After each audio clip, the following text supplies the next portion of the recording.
Hi guys, এটা হচ্ছে আমার সোনা পাপা। তো হাই গাইস, আজকে হবে কচুলতি।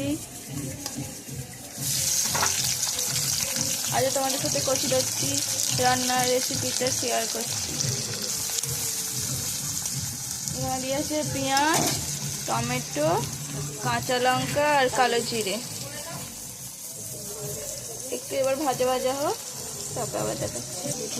তাতে একটু নুন, এবার হলুদ গুঁড়ো, একটু লঙ্কা গুঁড়ো করবে। এবার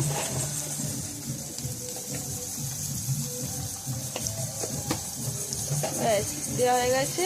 এবার এটাকে নাড়াচাড়া করবে একটু, দিয়ে আদা রসুন দেবে, দিয়ে তারপরে আমাদের কচুলতি রান্না হবে।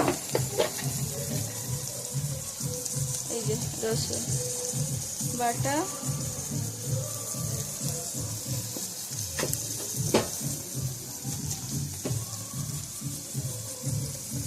আদা বাটা দিয়ে এবার সব কিছু মিক্স করে রান্না।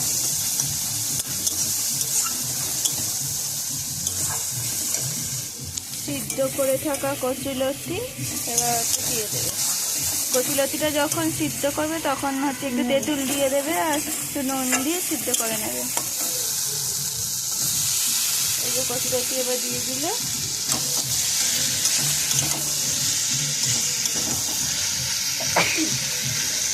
এবার এটা আস্তে আস্তে হবে।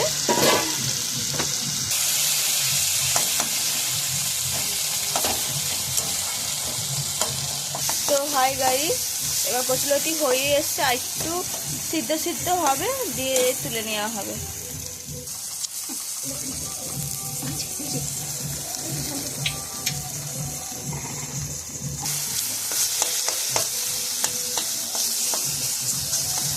তো হাই গাইস, দেখতেই পাচ্ছেন হয়ে এসছে, ভাজা ভাজা হয়েই এসছে, আর একটু ভাজা ভাজা হলেই নামিয়ে নেব। তো হাই গাইস, হয়েই গেছে, এবার আমরা নামাবো।